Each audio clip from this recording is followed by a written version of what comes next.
ডাকাতির প্রস্তুতিকালে খেলনা পিস্তল ও দেশীয় অস্ত্রসহ 4 জনকে আটক করেছে সেনাবাহিনী। 20 জুন রাতে নাটোরের গুরুদাসপুর উপজেলার বিয়াঘাট এলাকায় চেকপোস্ট থেকে তাদের আটক করা হয়। পরবর্তীতে আরও 2 জনকে আটক করা হয়।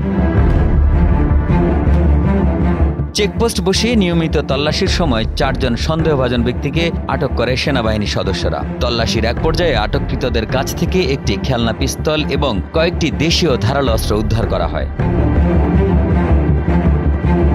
প্রাথমিক জিজ্ঞাসাবাদে আটককৃতরা স্বীকার করে তারা একটি সংঘবদ্ধ ডাকাত দলের সক্রিয় সদস্য।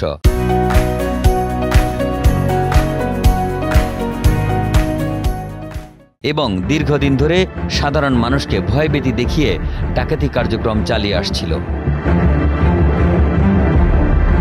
আটককৃতদের বিরুদ্ধে অস্ত্র দেখিয়ে জিম্মি করে 8 অটোরিকশা, 12টি মোটরসাইকেল এবং 9টি গরু ডাকাতি সহ পুকুরে বিষ প্রয়োগের পাশাপাশি সাধারণ মানুষকে জিম্মি করে চাঁদাবাজি করার অভিযোগ রয়েছে। আটককৃতদের গুরুদাসপুর থানায় হস্তান্তর করা হয়।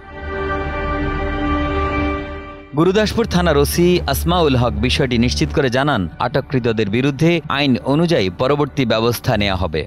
হ্যাঁ হস্তান্তর করতে ভাই, ওটা নিয়ে কাজ করতেছি ভাই, আমরা কাজ করতেছি। হ্যাঁ ভরে দিয়ে গেছে, ভোর রাস্তায়।